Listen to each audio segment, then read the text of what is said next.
Welcome to the Comic Industry Insiders live show. This is not the live show. This is the show before the live show. In fact, I want to bring up a whole bunch of people who are going to help me fill some time and help you come into the room. Basically, what we do every week is we ask our best friends to come in and chat with us while we're talking about comics. I'm going to start. Let's see. The last one to come in is the first one into the live show. Mr. Gabe Yoakum. How's everybody doing? They're good. Is that a Coke Zero? Is that what you got there? Dr. Pepper, zero sugar. Nice. I like it. All right, great. Mr. Blake Morgan, the man behind ones and twos. I love the Blake Buzz energy you're bringing today. I like that. That's good. As opposed I'm wired. The question that I have for Blake is, what kind of hot dog is for lunch? Oh, all right. This is how, real quick. This is how I've been doing hot dogs lately. I boil them, right? Uh-huh. And while I'm boiling the hot dog, I get a skillet real hot next to it. Sure. And then I let the buns. I get like a cookie sheet. Put the buns steam while they're boiling, and then I take the wet hot dogs, throw them in a hot skillet, and the skin bubbles up real quick, and they get kind of crispy. That's the way to cook a dog. All right. Well, you can't talk about hot skillets without talking to Joe Keating. Hey, buddy. I don't know how to answer that. Hello. Bowing to that segue. That was absolute perfection. Good morning, afternoon. Good morning. The person who will keep us all going into the afternoon, Miss Megan Marsden. Hello. Howdy. How are you? Good. Megan, for those of you who don't know, there's absolutely nothing that Prana would actually get done if it wasn't for Megan. So there you go. I'm going to bring in producer Kyle, the man behind the ones and twos often. Hey, buddy. How are you? You got to say something so that when you're recording, you hear your voice, but your microphone's not working. It's a brand new mic. Microphone died. That was producer Kyle has a dead mic like that. Yeah. It's new technology. It literally showed up this morning. We have a guest on this week's show that we're going to bring in right now, Mr. Django. Howdy. How am I doing, my friend? I'm great. How are you guys? I'm good. Kyle said we're not allowed to have a show where we don't talk about your hair. So there, we just did.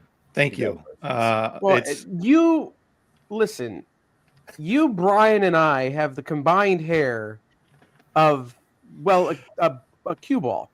So the fact that Django has any and that it's somewhat stylish needs to be talked about.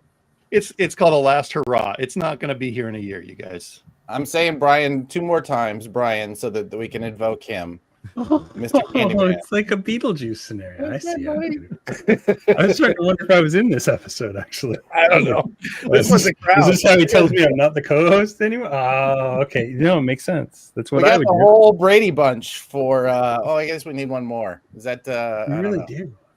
Huh? Yeah. Yeah. Gabe, I think that makes you the, oh, no. All right. Gabe was Alice. I was Alice, yeah. You were Alice. You were in the Alice seat. How is everybody this week? Not gonna lie.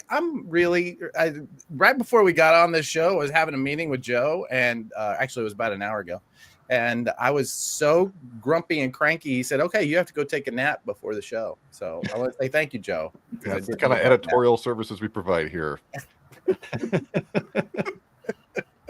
He was powered by Prana, new meeting.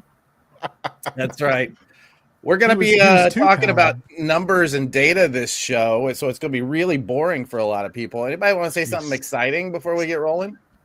Hey, is anybody else excited about this Hellblazer omnibus that DC announced today? What? What is it? Yeah. They're putting out everything from essentially everything, all 4 years, like 1,300 pages or so, $150, but like, I read those books in 94, 95, and it kept me in comics for 2 or 3 years 100%. when I probably wouldn't have been reading them. Yeah. That was, I have every appearance of Constantine until he entered the DC universe. And then that's cool. Oh, so this is the Paul Jenkins and The Paul Jenkins, Sean Phillips. Yeah. Oh, A lot of that stuff's like long out of print, right? Like it's almost impossible to find at this point.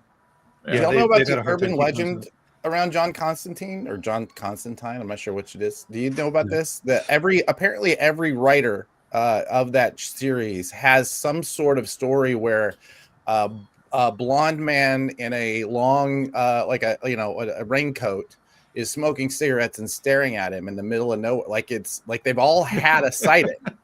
That's amazing. I don't know if it's true or not, but you know. Press. Do what? That's issue 3 of A High Strangeness from Oni Press. Yeah. Oh. Nice. It also, ironically, could be Hunter Goranson. So that's because I think the number of us who have been stared at as he smokes and just it's, hey buddy, are you out there? But no, I love those stories because they're like real life, like the Silence from Doctor Who or the Men in Black stories that you hear. You know.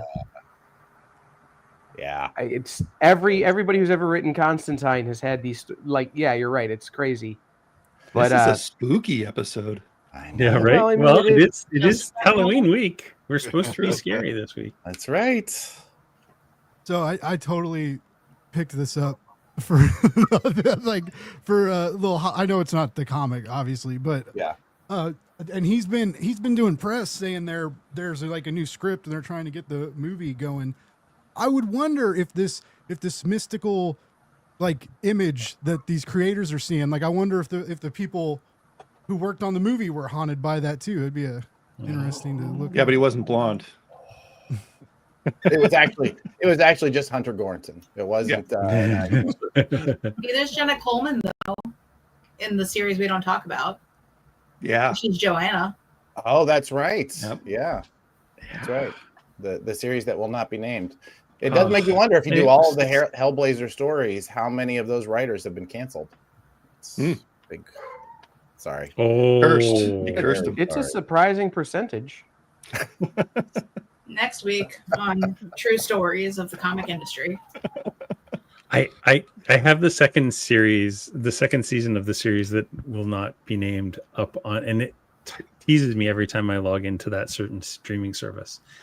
And I really want to watch it, but like I am so morally opposed to it. But the first season was so good, so good. This is how I did it because it's one of my favorite stories.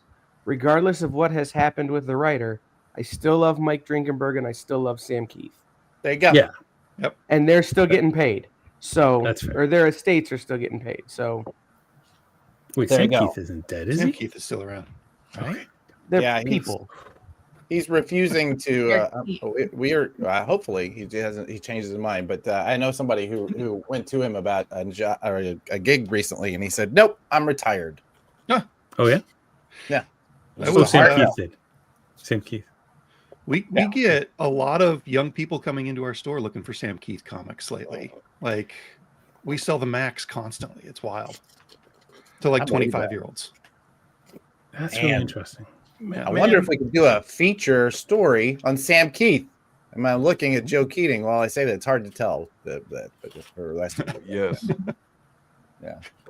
Anyway, all right. We have 4 more minutes.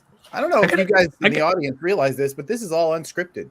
This right here, we didn't rehearse any of this. I didn't make a deck for this beforehand. I have a quick question for the retailers in the audience. I thought this was the script. Isn't this a script?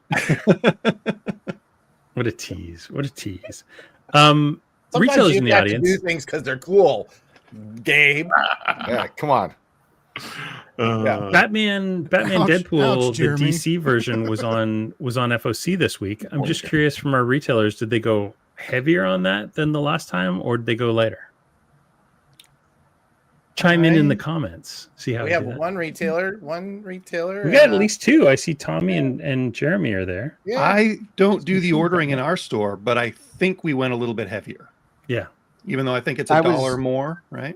It is, yeah. And like it's got the cardstock covers, which are $1 more than that. So like they're $8.99 US, which is I don't know, $1,000 Canadian. We sold out of the first one. There were no incentives. Everything was open order. Yeah. Yeah, that was so weird. the shop I was in yesterday, I was helping them go through some of this stuff, and their lunar order, just because of the one book, was 3 times what it normally would be. Yeah. Woo! See, that was another thing I was going to ask people. Like, I've actually noticed my both lunar and PRH orders have been a little bit lower this last month or so. And I'm a little worried about what that's going to mean towards the end of the year. This week wasn't even, even with how heavy I went on that title, it wasn't like around, it was about $200 lighter than what my average order is usually. Huh. There's just not as much, especially number ones coming out in this back half of the year. There's a lot of 2s and 3s, but there's very, very little in terms of number ones. Well, it's typically how it works, though, right? You don't want to launch anything in November, December, or really January, February, if you can help it, unless you're going counter to everybody else. Right? That's what kind of makes that ironic, right? Is like it's almost a, and then you also don't want to launch anything in the summer, which is weird. Yeah.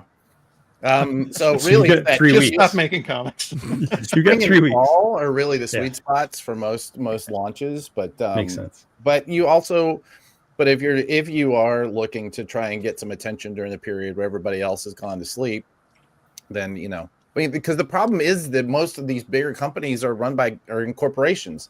Corporations take most of December off. Yeah. That's just the way it is. There's no way you can mock it. You can, try and schedule around it, but they don't want to. They want to go home, So Does everybody else say a series number 2 when the second one comes out, or is that just in our store?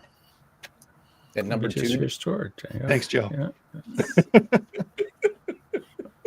At number 2, the bed. Is that what you're saying? No, just number 2. Like number 2 came out. Oh, Yeah, you can number 3 also. It dropped a deuce. Somebody should save comics. That's all I'm saying. We're trying to save comics. So many people trying. Comics with data. That's a really good opportunity for us to hit the live button and go live. You're welcome. Got us I out think of it's there. time to save comics. That's my It's 2 out of the o'clock poop joke. time. All right. Let's go, Blake. We're going.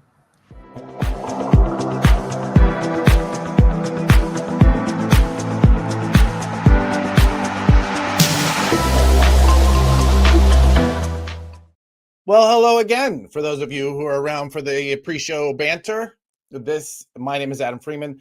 This is Comic Industry Insiders. I work at Prana Direct Market Solutions.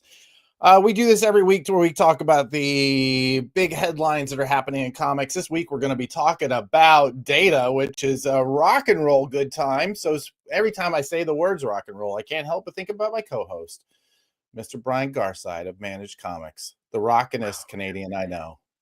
If I had 10 more seconds, I would have like reached over here, just But I'll pull out my uke. Well, we'll do a duet. What do we say? We'll go. Okay. No, let's I knocked over the stand. I'm not plugged in. How you doing, buddy? How you been? How's your week been? Busy, very busy. We came back from Baltimore with 1,000 things on the list and only time to do, half dozen. So it's been a time, but things are good. Things are it's all good problems to have, I think, which, as you like to point out, are still problems. Still problems. Yeah. Yeah. I'm going through 1,000 good problems to have right now myself. Mm-hmm. I feel you a lot. This week Plus, we're talking about the end of a quarter and stuff. Like, there's all kinds of taxing things to do. It's crazy. I think the quarter ended a month ago. Yeah, but we have to file all our stuff a month after the quarter ends. Oh, I get you. Yeah, that's I guess that makes sense.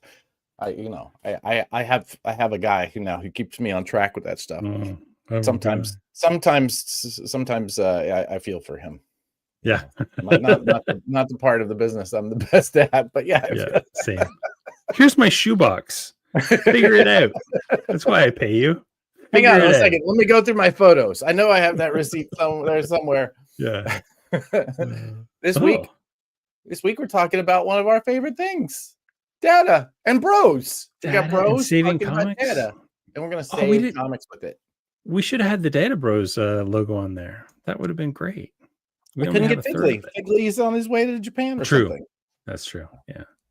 Anyway, we are going to be talking about data. We are going to be talking about how the shops are doing. We're going to get into detail. We've actually talked about it a little bit over the last couple of weeks, and we're going to get into some detail as to why they're doing so well. And we just wanted to use this opportunity to, not skim that surface that we've had that actually people have been reporting on, and really kind of dig into what people are seeing in the shops. If you are a shop, and I'm looking at you, Jeremy and Tommy, always in our chat, I would love to hear what your year has looked like so far, because what we're hearing has been all really wonderful, and it's always fun when you get to report on good news. Good news is just more fun than bad news. Yeah, but speaking of news, allegedly. Oh, speaking of news, you were both hit the goddamn button. Every week, we as a crew, you all saw Megan in the pre-show banter. Megan does the lion's share of the work and waits for me to do an essay, which I sometimes phone in, for the Piranha Bullet, where we talk about what's happening in the comics shops, in the comics industry, and publishers and distribution, and all of the other pieces that fit together. If you'd like to go to piranhadm.com right this very second, you could log in. You could sign yourself up for the newsletter, and we'll send it out every Friday. Thank you, Blake, for putting that link up. Make it real super simple on everybody.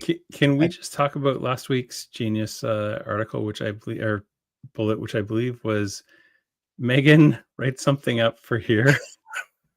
It's great. It was great. That was so good. Yeah. I once did a managed comics campaign where I created a fake intern who created a campaign and sent out a series of emails. And the third email was like, please click this button before I get fired because Brian just found out about this. And people actually forwarded my own email to me and said, Brian, are you aware of this thing? And I'm like, yeah, it's me, you goofs. Of course I know about Ian the intern. I'm him. Remind me someday when I've finally gotten through my whatever agreements I have to get through, to tell you about a little guy named Bobby who we won't mention right now, but yeah. Oh, Bobby. Someday I'm going to show you a Facebook account I have that you'll really appreciate once you see it. Oh, I cannot wait. Oh, excellent. All right, let's get into some hard-hitting headlines and where Blake comes up with these pictures. I guess we'll never know. It's a good one. This week I think it was actually pretty quiet, although we had a couple of big media moments. And I'm gonna be real honest. Both of these came up in the deck, and I went, "Oh yeah, I think I heard something about that." So you're gonna have to be the informed one, and we're gonna have to pull somebody out from behind to talk about it. Well, this one was really cool. So just this week, it was announced that the G.I. Joe and Transformers kind of animated Energon universe is going to be a cartoon from the same studio that's doing Invincible. Kirkman and those guys are all going to be involved in it. And I think they even announced Amazon Prime. I'm not positive about that. I could be lying about that part, but I do know that it's going to be like in the same kind of vein, like an adult animated series based on a comic that is currently in stores. I'm really excited about this. I think this is an awesome idea. It's obvious, when you see it. There's, I think, like 17 different versions of Transformers out there right now. So this makes sense. It's gonna feel really good to be Robert Kirkman some days. I mean, don't get me wrong.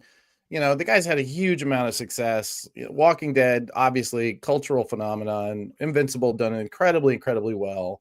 But he came up with his crew, his company came up with an idea for Transformers that got everybody to care about it. Yeah. Incredible. Articles from last week. Let me just say, Megan, time is a flat circle and it doesn't mean anything to me. So you can say last week or last month. It's all the same to me. I'm a goldfish. And they were shopping for a network. Yeah. So yeah, it's still really, really exciting. I want to, before we go too far and it gets buried too deep into our chat here, I want to say right here, we have a headline that I didn't even realize we were going to report on, which is our very own Tommy Donovan got a job at a new shop and is going to get starting weekly comics next week. Yeah, that's super awesome. Excellent. Congratulations, Tommy. All right. Our next one, actually, Jeremy wanted to make sure that we knew about. So let's pull it up because we already have a slide. Something is oh yeah, from Blumhouse. Yeah. So Blumhouse are the guys that are behind like all the best horror movies of the last 20 years. They're independent, truly independent filmmakers and doing Something is Killing the Children. I didn't see that. It's animated. Is that what I just saw? That's animated that's teaser trailer. Says. Yeah. See, I didn't catch that. I only saw that there was going to be a Something is Killing the Children from Blumhouse. And so there you go. So Something is Killing the Children animated from Blumhouse Studios. This is why you and I are really bad at this. Yeah, we're not great at news. We're not really up on the like media news. Like I don't, unless it happened in comic dude, shop. To be fair, like saving comics takes a lot of time. I don't know if these people realize how much time. I have 5 different capes that I have to press and clean daily. Right. And like that's a lot of work. So Tommy says there was a series and a movie. And okay, cool. Okay, cool. Yeah. Right. There you go. Well, obviously we just read the headlines. We're not saving the news. Exactly. I like this. Adult animation is killing it. But, Megan. Megan. See, there's that the dad joke Megan. That's what we call her. Okay, let's get off this slide because we don't. Shall we? Oh my gosh, this has been horrific. All right, let's dig into the meat of this one. And I tell you right now, I know you say this every week. I don't know how we're going to fill an hour, but I think we can because we have some talking to people we're going to bring up. Yeah, for sure. Okay, so 2 weeks ago, when we were talking about the things that made us really excited, one of the things that I talked about coming out of New York Comic Con was that I met with our guest this week, and he told us that the stores that he looked up, this was something that he and I have been working on together, trying to figure out how we could pull together like a health of the direct market. He pulled together a deck, a report of the stores that he felt confident that he could report on, and said that comics retailers based on this are 18% up. That was later reported on as it's coming from you, which was not from you. It was actually from Managed Comics. They also said you had 100 users. Not true. How angry was I? You were very angry, actually. We're very, very grumpy. And I'm pretty sure that, never mind. We won't get into what you said. But you have 336 stores. 341 stores today. 341 stores today. Sorry, we're just growing a little bit. I'm so sorry. I appreciate you helping me out with that. This was actually provided by our guest this week, Comic Shop Assistant. Somebody you may not have never met, Brian. This is somebody I'm really happy to introduce. Yeah, this is going to be exciting. Wonderful. Mr. Django Boren. There he is. Did we both push that button? I appreciate that. All right, good. Yeah, I've heard a lot about you. Yeah, I've heard about you too. You seem like a fine fella. I'm here to talk about shaving comics. Is that right? Yes, that's right. Good. Yeah, you're the only one who's actually good at shaving. We just let it all grow, huh? Adam, I wouldn't call that facial hair good at shaving. You know what I'm saying? Pretty good. All right, I like that one. So those of you in the audience who don't know our little back and forth here, Managed Comics is not a POS system. It is a piece of software that sits on top of POS systems and allows comic shops to work with them. Comic Shop Assistant is a POS system, and it is run by Django and his partner Jeff Figley, who own a Comics Place. Comics Place. Somewhere in the Pacific Northwest, probably under siege at the moment. And these two, strangely enough, you would think they're competitors, but no, they seem to be the best friends. They have their own podcast together. They spend most of their time arguing over who's going to buy whom. because it seems everybody thinks at some point they're going to merge. But I'm so happy to have you both on our show. Their podcast, the Data Bros. Data Bros. Data Bros. Their show is, if possible, nerdier than this one. So you should go and have a listen, because it is a good time, and they have really much funnier commercials. So there you go. That's very serious commercials. Very, very serious commercials. Django, let's talk about the report that we're about to look at. Yeah. How did it come together? And actually, before we get into that, I want to hear from both of you.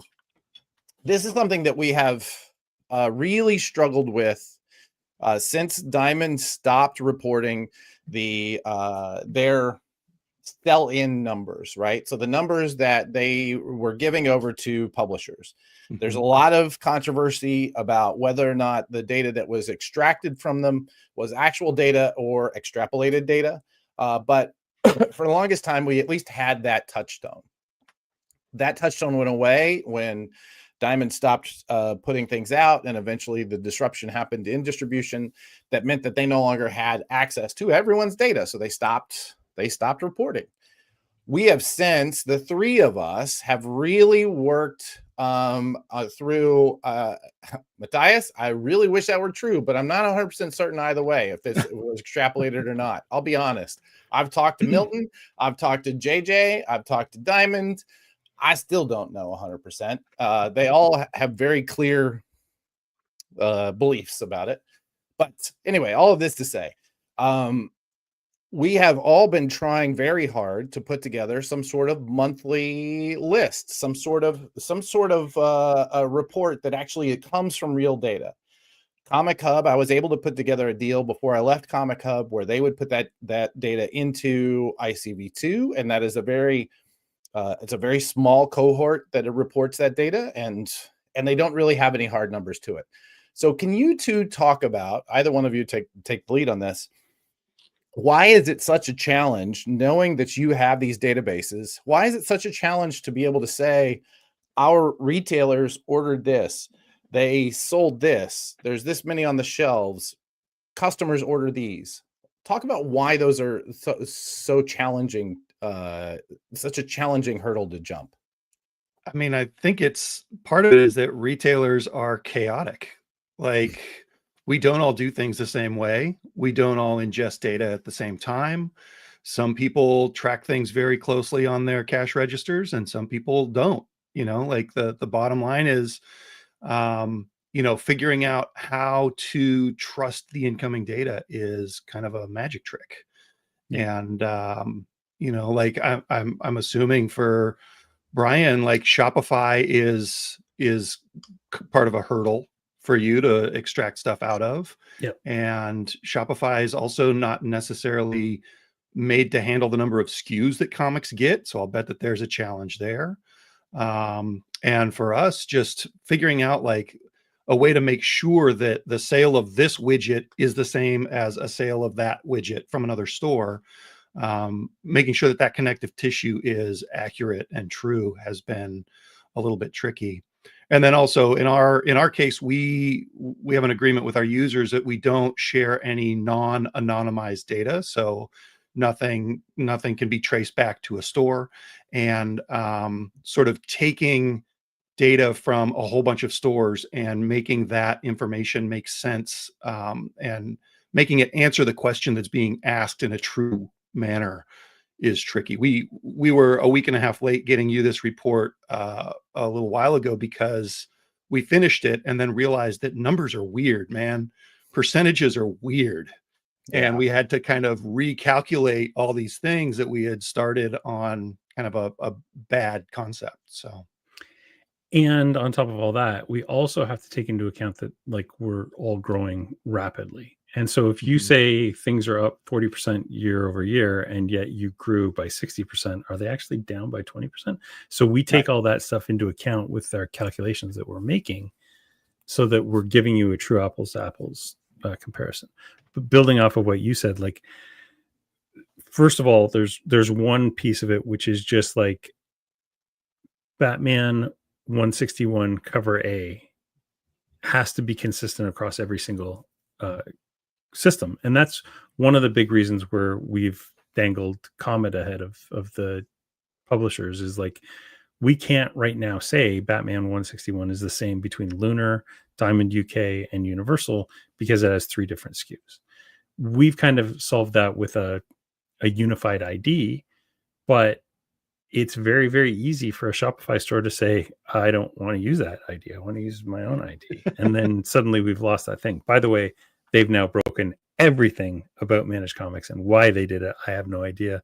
And yet every month I still face this challenge with people like, well, yeah, of course your products are broken because you, anyway. So yeah, like, I always joke, we have 340, whatever I just said, customer stores, and yet I bet you they use the system 525 different ways. Like, yeah, even amongst the individual stores, some of them will use it differently depending on who is at the till. It's crazy. It's crazy making. And it's I can madness. Having worked with the two of you and also worked on Comic Hub, I will say that one of the biggest challenges is all of those stores are so unique, and they who's to say that uniqueness is not why they work, right? 100%. Is to say that the reason that we're about to show that direct market comic shops are killing the rest of the retail market is not because of that. It's an incredibly complex thing, because each one of them is unique to it's like a thumbprint of their community and their ownership and the staff and everybody, and they all have different needs, and they all come up with different could be things that are could be innovations, but also could be the thing that breaks it, right? And you as a developer have to listen to those notes and say, okay, is this something that we can do, or is this something that breaks the whole system? And it's a feature, not a bug, right? Like all those differences between the comic stores. It's not, we're all doing exactly what we found our market needs. Yep. But some of that is shooting from the hip a little more than helpful for gleaning data from them. There's a couple of comments I wanted to bring up here really quickly. One from Leonard, who talked about back issues being a factor, and they are going to be a factor later on in the we actually had to do some condensing even of Django's numbers, because one store decides that their department is called back issue, and some of them are called back issues, and some of them are called deep stock, and some of them are called forward stock, and they all have different, you have to do a little bit of finagling. But this one right here, I think, is really the one that is notable. We're going to do some reporting on something that Circana brought up at the Comics Pro meeting last week. And Circana BookScan came about because book market stores all decided to consolidate around one way of selling things, and they were only charged for the items that they sold, which meant they had to sell them in exactly the same way. So when you see BookScan numbers, they know it's true, because that's the only way that the retailer pays, and then the publisher gets paid. None of that is true inside of comics. Comic shops, they buy the product, they own the product. It's on them to sell it, and they can sell it any way they want to. Mm-hmm. And so, yes, as a result, you have this team at Circana BookScan who does nothing but even take that data that's still pretty dirty, still pretty difficult to deal with, and all they do is refine it. And the reason they do that is because they get paid. I think the last time I heard a license number, it was something like 18 grand a year to access those numbers. So until we can figure out a way to charge everybody 18, or find anybody who's willing to pay 18 grand a year for this data, we're going to have a hard time kind of cleaning that up. I'd be happy with one. I don't need a bunch of people paying 18 grand a year. Who's paying that 18 grand? Generally speaking, it's larger brands. So it'll be like Circana's clients are huge marketers, right? They're big manufacturers. They're big advertisers. They're big people who sell advertising.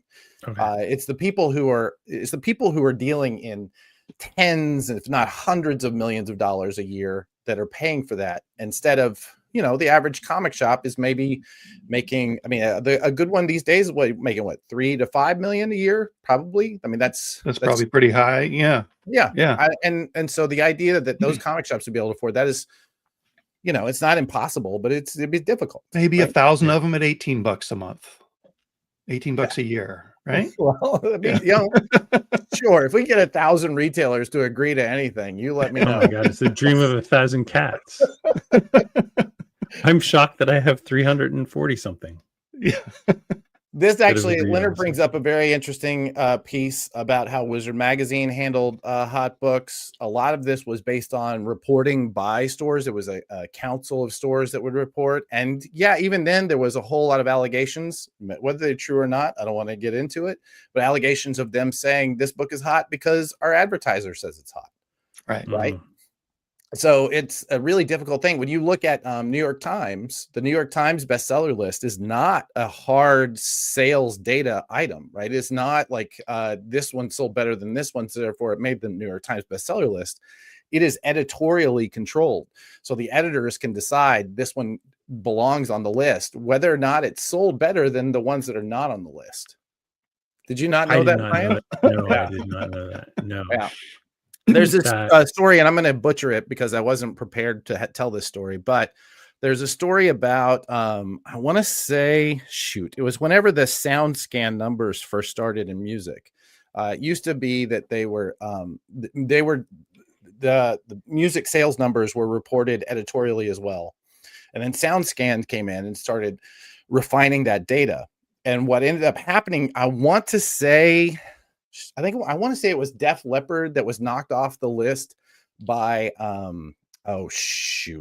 who was, I'm going to butcher this story. But it was I'll remember it later. Anyway, it was one of those moments where real data changed the life of this small band that we now know as everybody had that album. Mm-hmm. I'm going to look it up next time one of you is talking a little bit. So yeah, there you go. Anyway, so let's talk about what brought this on. I think because what part of it we talked about Circana being this. No, it was not Alice in Chains. I'll remember it. I promise. Okay. Circana is the group that we just talked about. They do amazing work. I don't want to in any way disparage the work they're doing by saying that it's not. They take all of this data and do an incredibly difficult job with it. They have some fantastic people working for them, and they were kind enough to let us report on this data as well. I did check with them, I promise. So anytime it says confidential, they gave us the clearance. Okay, good. This is the list of people they get their data from. As you can see, these are massive, massive companies, and they are able to take that data and refine it down to something that's usable for these marketers, these brand people, these advertisers. What they reported using this data was that comics and graphic novels are holding. They're holding fast. They're doing well, but you know, we had a huge spike in COVID. I mean, we're still ahead of where we were before COVID started, which is great. It's great to hear, right? And that is what comics looks like all over the world right this second. If you take in everywhere that's selling comics, which these days seems to be every retail outlet, that's what we're seeing. We're also seeing that print book sales reach the same volume and are maintaining a steady performance. They're really not really changing all that much. We're putting the print out. It's doing well, even removing digital and all the other places that comics are sold. This print volume is doing very, very, very well. So what does that mean for us? Well, this came from your data, Django. So tell me about how you found tell me about the group of stores that we're reporting on, why we're reporting on them, and how many of them, who are they? Yeah. So right now, Comic Shop Assistant has just over 100 users.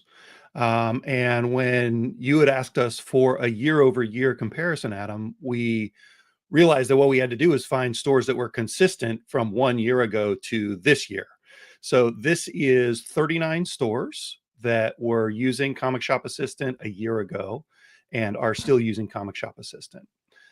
So what we did is we went into each of those stores, pulled reports, anonymized them all and then came up with these numbers that are representing their growth. I almost said growth or contraction, but it's pretty much just growth over the last year. Did you see any stores in that?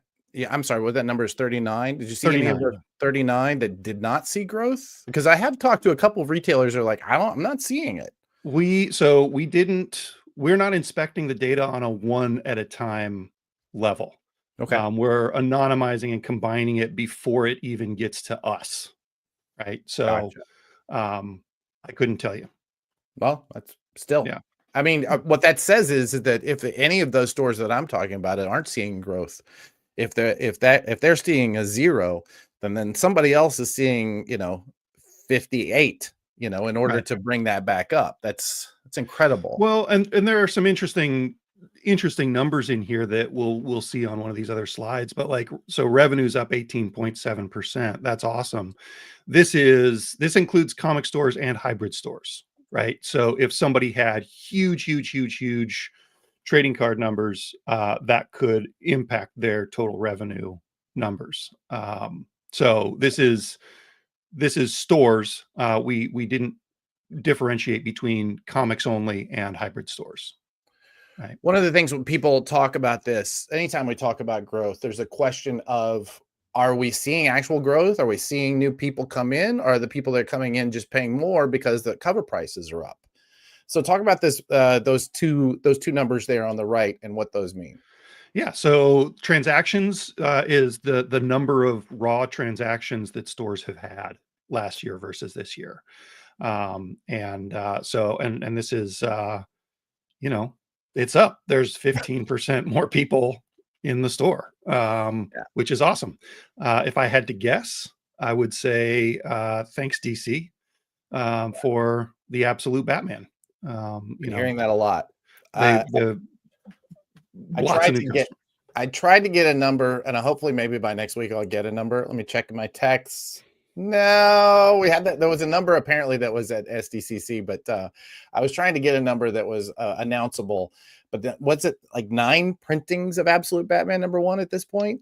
A massive number of printings. I think that's right? That sounds right. Yeah. Yeah. Ooh. And I feel like they've said more than once, okay, we're going to do one more for you guys. Okay, we're going to do one more for you guys. And I had somebody in the store yesterday looking for issues 1, 2, and 3, any printing. Incredible. And then Absolute Batman #1 did the Batman Day thing, which was bundled for $8. And I've got tons of those, and they're selling out. They're selling through, yeah. And then the average transaction size there, that's a metric that I like to look at in our store, and just keep track of it, because if you can get somebody to throw on one more comic on every transaction in a day, you've just made a lot more money. So seeing that going up as well, more transactions and more money coming in per transaction, that's all pretty positive. And yeah, I mean, that's just it. You can't, there's no way to poo-poo this number, right? Yeah. It's not, the cover prices are going up, I'm just spending more. It's not that. It's that we're seeing new faces and they are spending money in the shops. Yeah, I mean, maybe that's part of it, but also this isn't just comic books, right? This is also trade paperbacks. This is also toys. This is everything in a store. Average transaction size is going up. I think if you were to look over all of the stores that we reported on, comics are probably in the top 3 categories of sales, but not even necessarily the top 1 category. In our store, pretty sure books are the first category and comics are the second category, so you can't really put it all on cover price. Let's talk about some of the more details. We're going to dig into some of those departments there. These are some of the hard numbers of that cohort that you talked about. And so is this total net revenue? This is $2 million. That's of all 39 stores. Is that what you're saying? Yeah, and that's for September. Okay. September 2024 and September 2025. Yeah. Okay, so that times 12 divided by 36 looks like what we're median stores getting. And 35K, 36K per store in that month. That's a solid business that's running, right? Yeah.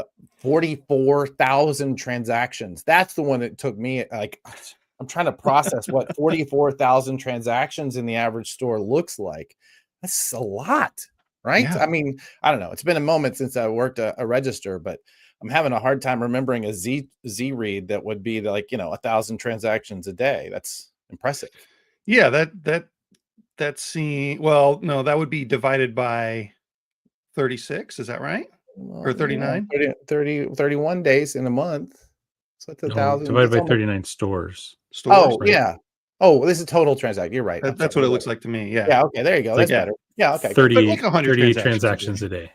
Yeah, we'll burst to 100 or 150 in our store on a Wednesday or Saturday. But this number right here at the bottom, this is the one that I think most of us should take away. Like, you could build a business model around that many transactions in a store at a $54. A $54 weekly, right? Transaction.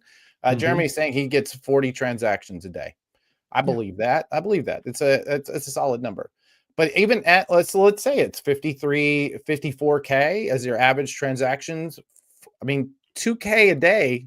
That's a real business. That's a solid business model. Yeah, 63,000 a month. This actually leads me to a question that I want to give everybody in the audience, and you two specifically. Something I've been thinking about a lot is, how do we encourage new stores to open? When you're looking at this is something you can raise a family on. This is something you can build a legacy on, right? If we can hold this, if this dogman generation that we keep talking about is going to be continually bringing $54 transactions at 40 a day, if that's a real business that, you might actually get to retire one day, boys. Congratulations. Sure, Adam. It's interesting you asking me that question, Adam. So as a guy that's trying literally to do that and has been for what's this? This is 10 months now. Yeah. Like supporting those stores by maybe the largest retailer organization, allowing them support would be a way to start that. I don't know. We talked about this last time, and the more I think about it, the more I'm inclined to agree with you. Comics Pro, Universal, these online stores, they are where the brick and mortar stores of tomorrow are starting right now. Yeah. If you're not supporting them, you are limiting our growth. And I say that if you are not starting your brick and mortar store online first, to get all the basic bits down, including building an audience before you open your doors, you're not going to survive. Not in 2025. You could have survived in 2000, but with rents the way they are, with staff costs the way they are, with just like the amount of money I spend on just subscriptions to things every month, you can't sustain it with on day one having nothing, having no people coming in. I mean, this is not a business for someone to come in with like business acumen and a business plan and just sit down and open a comic store, right? No. Like, there's a lot of really squishy skills and interests that you need, and you need sort of the perfect storm to successfully open a store or a huge money runway, right? Like, this is the weirdest business, one of the hardest businesses I've ever encountered. And I used to sell whoopee cushions for a living. This is harder than that. But at the same time, this is a great point. The problem is how many shop owners are still hobbyists who don't always see profit because they don't know a lot of the basics on how to make that income profitable. Mm-hmm. And that's where a place like Comics Pro can come in and actually help you understand what profit means, how to, like, Django, you and I have, and Adam too, we've gone into enough stores that you can see there are 3 different types of shop owners. There's a business person who understands that these are widgets and I have to sell X many of widgets to pay for my overhead and pay for my people. Yeah. There are dragons who just have a hoard and do not want you. They're actually resentful you're in their store. And every piece of their hoard you take out of it is taking a piece of their soul. If you have the word dragon in the name of your shop, he's not necessarily talking about you. He might be, but he's not necessarily talking about you, Jen Haynes. Not Jen, you are definitely the first and not the second. 100%. And then the third person is like the hobbyist who is way in over their head with business, but Right. like may make it or may not, right? Yeah. Because they really need to at some point get the fact that this is a widget and this isn't the precious Batman #1. One of my favorite conversations to have when we're showing off Comic Shop Assistant is to have somebody say, oh yeah, we're opening a store, because that changes the way that we approach our demo for them. And Right. Jeff gets really excited to ask them, like he gives them his cell phone number and he asks them to get a hold of him. And, you know, like, please let me give you some of the wisdom that I've earned by messing things up every week for 10 years in a new and fascinating way. And then I just send them a book. That's what I do too. Here's a But Jeff's book. really nice about it. Yeah, read motherfucker. What's your problem? Yeah. Let's dig in. Yes, we all should be building more assets to open more of these stores, and I think it's the sort of mentoring is absolutely necessary. But we do need to be building more tools and allowing in those that are starting from zero to build into what we need in these communities, right? Yeah. This is exactly it. Yeah, they die because they don't understand they'd actually have to run a business. Yeah. And knowing what those details of how to run that business, man, that's just, it's either hard won or it's, it is, you heard it and you listened. And those two things are both very difficult. One of the hardest things I've had to get across to my customers, because my former partner, Pete, was a little more lenient on, letting people go for a month or two. And I'm very like 30 days, at 30 days, I'm going to start nagging you. At 60 days, I'm cutting you off. Yeah. And my point to them is like, I'm giving you an interest-free loan. I've already paid for this stock long ago. At this point, you are now it's an interest-free loan, and I need to recoup my investment on that. And changing that kind of conversation, it was a little hard. We lost a couple of people, but at the same time, it's like, this is a business. This is not my hobby that I'm sitting here, hoping that my wife won't find out about it. And God, if she ever does, guys, I am screwed. Adam, can we do what I do down here in the basement? Oh my God. Can we do an episode of bad advice from good retailers at some point? Oh, that would be good. That'd be really, really good. I have a little list of quotes that I've used over the years. Yeah, I don't need an accountant to be on many comic shops. Oh my God, you need an accountant, please, please, God. That was the mistake I made. I'll be honest. Mm-hmm. When at the end I had to get out of comics retail because I didn't have somebody whose sole job was looking at the books. I kept saying, I'll do it until I need somebody to do it. Right. Yeah. I needed somebody to do it long before I did. Right. Yeah. So I had an accountant on day one, and I'm so glad we did, because because I was running an existing business where I didn't have an accountant for 5 years and found out how hard that was. Bad advice from good retailers. With Earth 519, I 100% had to have an accountant from day one, because I wasn't going to be able to do all that stuff and run another business at the same time. Let's talk about some of the details else you saw. We talked about categories. This is a big category breakdown. We have a slide. I think it's about games. It's going to come up next, but let's talk just about how the stores brought this money in during the month of September. And once again, this is a September 2025 versus September 2024, right? These are not like typically September is not a huge month, but it's a good month. As we talked about, fall is a really good time for launches. Spring is also a really good time for launches. So, this is a solid month in the year.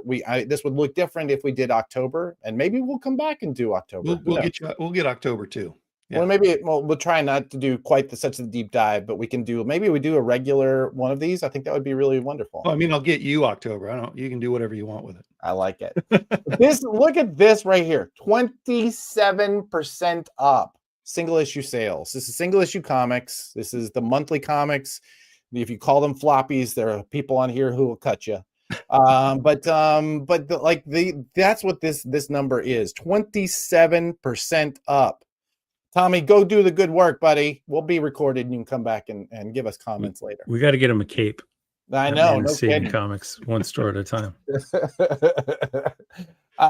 Books, as you mentioned, right? These are graphic novels. These are collections. These are original graphic novels.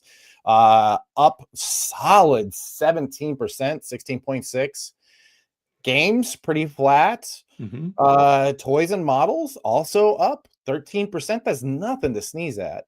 Back issues, it took us a minute to get this back issue number because it's just so flat. Like it is really almost impossible to know exactly how far up and down it was because there were several different category labels, so we had to like pull them together.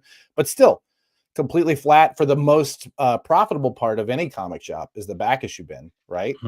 I think that says a lot for the profit that's going on in these stores. So not only are they seeing the high turn, high revenue pieces of books and graphic novels, but the high profit of back issues staying flat. That's enormous, right? Well, and like, not to cast aspersions on anyone in this data, but if I were to guess industry wide, if these back issue numbers hold true for point of sale data, I would guess that more back issues don't get rung through the register than any other category. Right. So I would guess that there may be some growth there. I am sure that every one of your users is reporting every dollar that they sell. Not them. Yeah. Other stores. Yeah. 100%. Yeah. I get you. Well, Nick, I am so glad you asked this question because our next slide, I should have left that up so people could read it. All right, there you go. All right. This next slide is getting into some of the gaming details. Wow. Look at the cards. Look at the cards. 64% up. What is this from? What were the release products if you can get it? It's Magic and Pokemon probably. Yeah. Right? And they were huge, and allocated into the dirt. The way those allocations work, and Adam, as a marketing guy, plug your ears. The way those allocations work is that we can order whatever we want, but we may or may not get it. And in the past, we've ordered a bunch of boxes of Pokemon. On one of these sets, we ordered cases of Pokemon. And because we had never ordered cases before, they didn't count our boxes towards our case numbers, and we didn't get any of the cases or the boxes. So it's been crazy because there's been a shortage. And so we would bring in, like, if we looked at profits on this, I'll bet profits are up even more than 64% because they went for so much more over MSRP for the last year. Yeah, I'm certain of that. I know miniatures. Sorry, go ahead. I was shocked, by the way, people that complain about the price of a comic book. I went to buy a pack of the Spider-Man Magic cards because I was just like, hey, those look cool. I'll buy a pack. And they were 10 Canadian dollars. And I was like, no. That's like what, a buck and a half in Freedom money? Is that what that is? It's like $7.50 Freedom units. But still, I mean, that's significantly more than a comic for 8 cards, I think it is. 8 cards. So it's like 8/10 of a page of a comic book. Don't tell me if you'll buy your nephew a greeting card for $5. Who buys greeting cards? Django? Good luck for That's that. a really good question. Exactly. But the people who do don't complain about the price. Well, exactly. I talked to a retailer, a chain here on the East Coast that just put in Games Workshop, and he said that was a huge driver for them this fall. Was they finally were able to start carrying that, and it's just been a huge profit center for them. So I'm not surprised to see this either. It's the miniatures and games. Again, I think all of this goes back to we really want to be in front of each other. Right. The three of us know each other so well. And yet the minute we're anywhere close, we want to go hang out. Yeah. We want to be in a bar or in a comic shop or something. Like we desperately want this, person to person connection. And this kind of product brings that. Right. And then the local comic shop brings that. It's why it's so important. Totally. Yeah. Are board games in there anywhere? I think they were on the previous slide, weren't they? Did we have them? I don't think so. Games.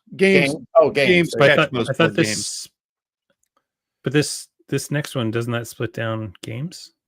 No, this one I think is this we just pulled this out. This was a separate part of the same list. I see. We're kind of working with the old Moby categories by default, which were based on the diamond categories, which don't get super intricate with game subcategorization. Right. Right. Right. Yeah. 100%. Also, it should be noted, the collectible card games, you never have enough, right? No matter how many you bought in the past, you still need more. Yeah. Once you buy a board game, you can play that for the rest of your life. It could be your only board game. Yep. Yeah. You could be like me and just play backgammon and nobody will play with me. If you like to play backgammon and you're anywhere close in Long Island, let's get together. Let's play. I'd love to. That's Call this lonely man. I know. Well, and board games are huge. Like they take up so much physical space. Like it's shocking how much physical space they take up compared to trading cards, which are a pack that is $10 Canadian. God. I'm in the wrong. That was it. That was what we were able to pull out at this. I think all of it just says that we're in a good spot, boys. I mean, life, the working in a comic shop right now has got to be as exciting, if not, as difficult as ever. No, yeah. But let's talk about that. Like, which is harder, success or failure? You didn't say you were going to ask that question. What? Oh, we have extra time. We're vamping now. It's my brain just kind of broke. It's a double-edged sword, right? Like with success over a long enough term, you start getting complacent and you stop inventing. Yeah. And you kind of open the cracks in your process or your market for competition to come in and do things different or better. And with failure, you're scrambling to make the bills and stuff. So, but that's kind of when all the invention happens for me. Yeah. Like we've had such a lucky year in our comic store that like I haven't been super hands-on in it. And I go in there and I'm like, oh, we could do this and this and this and this. And then I go home and work on Comic Shop Assistant instead. And if the comic shop was struggling, I'd be down there, after dinner working on that. So Right. They're none of it's easy, Adam. This is comics. You see how many SKUs we get? There's so many SKUs, dude. So many SKUs. I just just yesterday I interviewed David Hyde from Superfan Productions or Superfan Promotions, I think is what they're called. He's a publicist and works with comics. He's a publicist, so he works with comics companies. And afterwards, after we turned off the mic, he was like, "How many hours a day are you working?" And I'm like, "You don't want to know, man." It's Same. My kids, the reason my kid sees me is because I work from home. That's it. That's 100% it. But that's just it. Now is a time when it's harvest time, right? You got to get out there in the fields. Otherwise the fields they're going to rot. I'm just looking forward to next year when all the news reports are that the sky is falling because we haven't had 18% growth year over year because we're the glow is falling off of Absolute and whatever's happening with the Ultimate Universe is not launching huge or whatever. Like whatever it is. Yeah. We've only seen a 5% growth. Like, whoa, it's a terrible. It's the end of the world. Wait, that's 23% over 2 years. Are we sure we're gonna freak out? Well, so talk to me about what could kill it. Right now we're in a good place. DC is doing a good job. Marvel though seems to be struggling to figure out what their next play is. Those two really do decide in many ways success or failure for many, if not most, comic shops. 70% of the overall market, right? Like if you lose either one of those guys, it's kind of a disaster for everybody. Yeah. Yes, right. Comics will be dying at some point. There's no question. The only guarantee is at some point comics will be dying again. It's funny before we started having this firm data, I was getting so many of these reports, and I would have panels or meetings with people who don't work with comic shops on a day-to-day basis, and they would say, "Well, the comic shops are struggling." I'm like, "No, not right now. They're not this year. No. Last year they were. Yes, not this year. That's true." But let's talk about what could cause the struggle at this point. So long as the product is good, what are the pieces that could be? I mean, because it's such a squishy thing, right? That right there terrifies the crap out of me. WB Discovery, Warner Brothers Discovery being sold over and over and over again. all it's going to take is for the wrong company to get them and say, why are we doing this? And then they license this out to, Dynamite or Todd McFarlane. And now there's not a DC Comics coming from Warner Brothers anymore. 30% of the market disappears overnight. And there's going to be a couple months where there's going to be nothing. That's scary. As a store, that would be terrifying.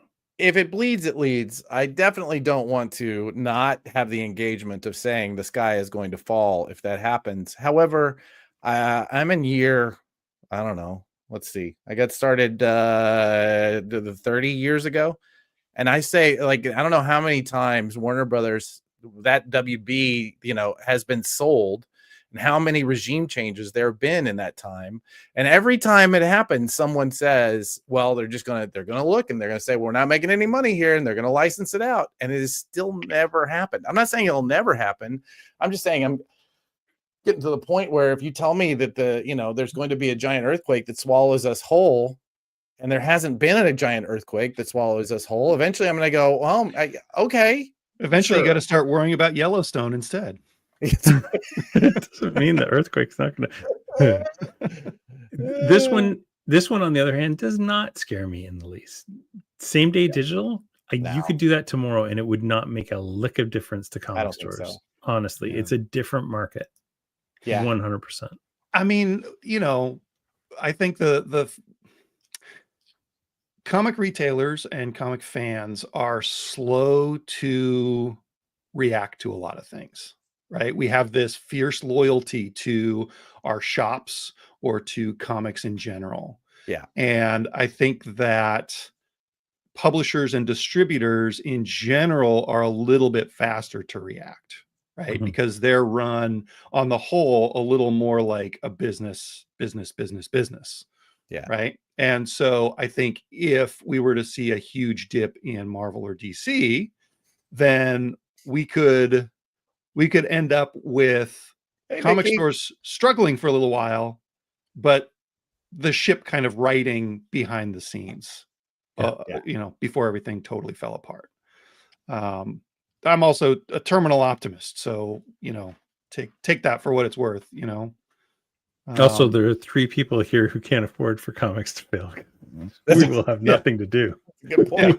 We'll literally become alcoholics in a park. So I'm just going to pivot to auto parts. That's the only other thing that's this complex. One-man puppet show. That's what I'm doing. I've already got it planned out. I don't know. I think I'm with you, Brian. I think the alcoholism in the park is my new favorite retirement plan if all this goes to shit. It's cheap.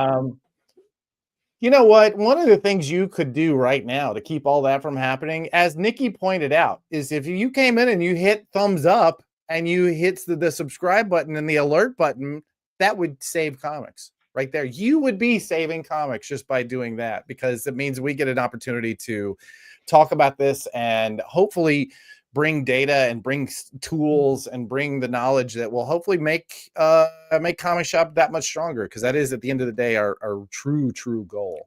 Yeah. All right. Well, we're coming in on the end of this. I want to say thank you to everybody here who's in the chat. If you guys don't mind, I'm going to scroll a little bit. Will you two talk about something? Because it's really bothering me that I can't. 100%. I'm going to pull this one up. I hate to utterly disagree, but I spend lots personally on Marvel each month, as do many of my customers. So let me tell you why I don't think that digital is the way. Because my kids have grown up in an entirely digital world where they can get anything, anytime, at the touch of a button. And yet they both have a larger physical comic collection than I do right now. They both love physical albums. They both love physical tactile things. So they will like thumb through something digitally, but they will read it when it's physical. It's a very, very different thing. And when you have access to everything, you have a desire to read none of it. Yep. So that it's like curation, right? It's the ultimate curation thing. So I don't think physical stuff will ever go away, because we are creating an entire new generation has grown up on Dogman physically, who's grown up on comics are a physical thing that I tactilely interact with.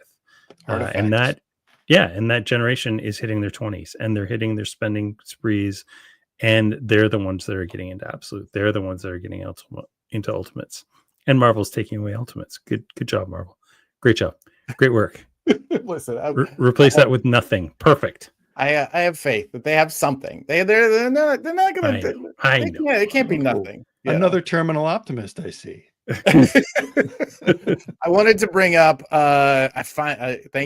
Thank you for doing that little diatribe, because it allowed me to look up the story I was trying to remember, which was the band that we now know to be one of the all-time favorites, the one that everybody had, that nobody knew that everybody had until the SoundScan numbers came in and told us actual data as opposed to the editorialized data of Billboard, was Nirvana. I was just going to say Smells Like Teen Spirit, wasn't That's it? right. Smells Like Teen Spirit was the thing that was being sold that nobody knew was the underground hit, and was the thing that was driving music stores at the time. Yeah.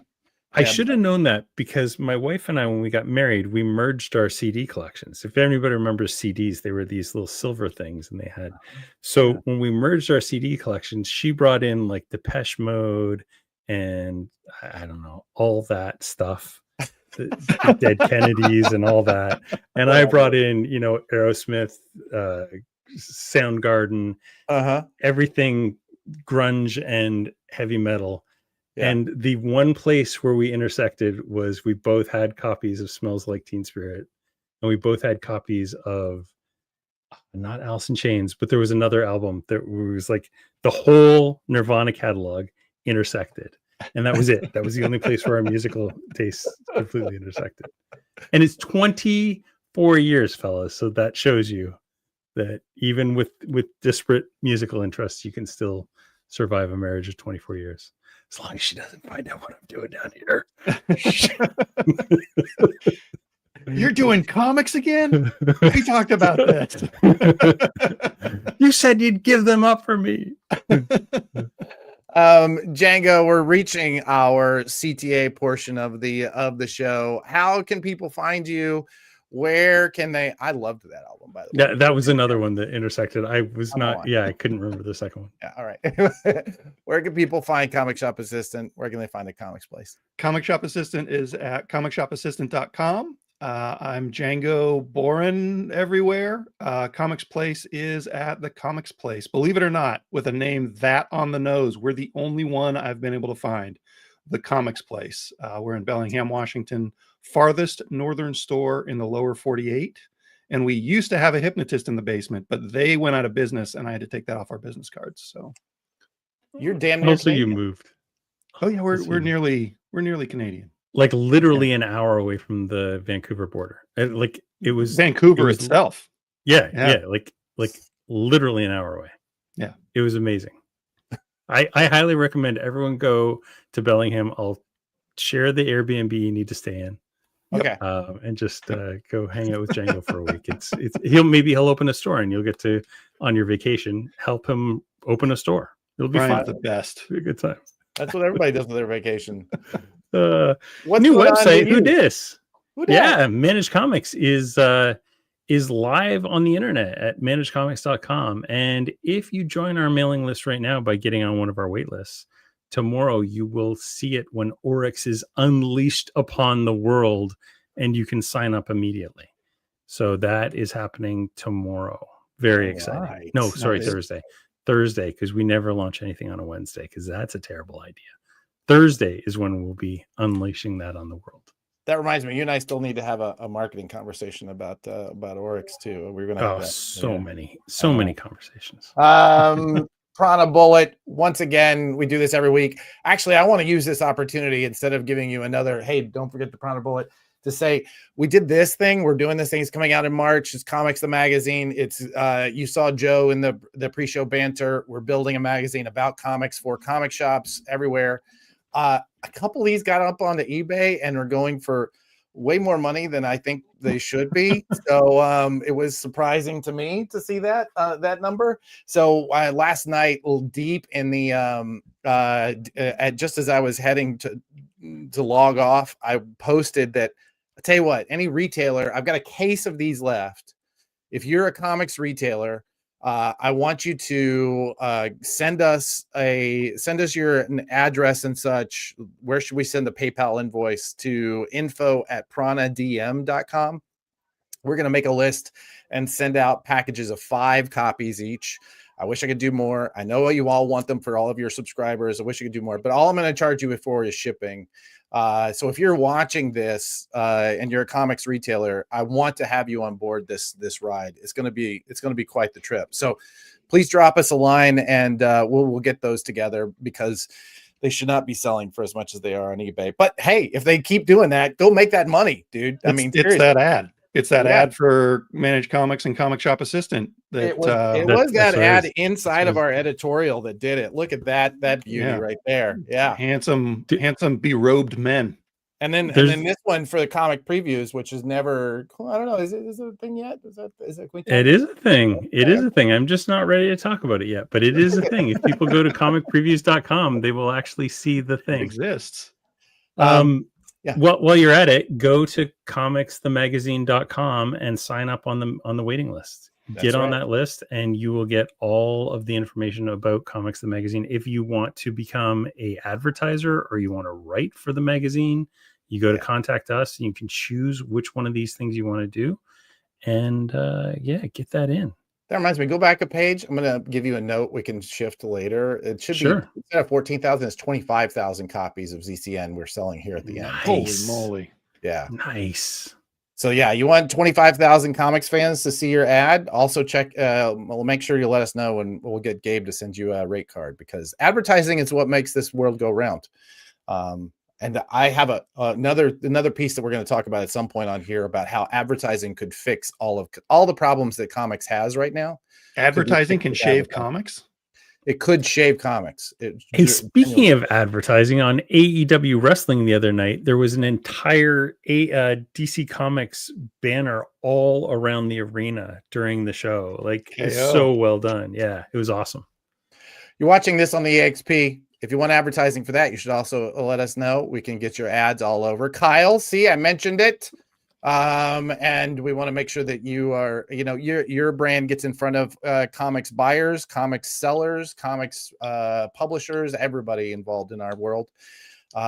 It's going to be a good year. We're going to have something, right?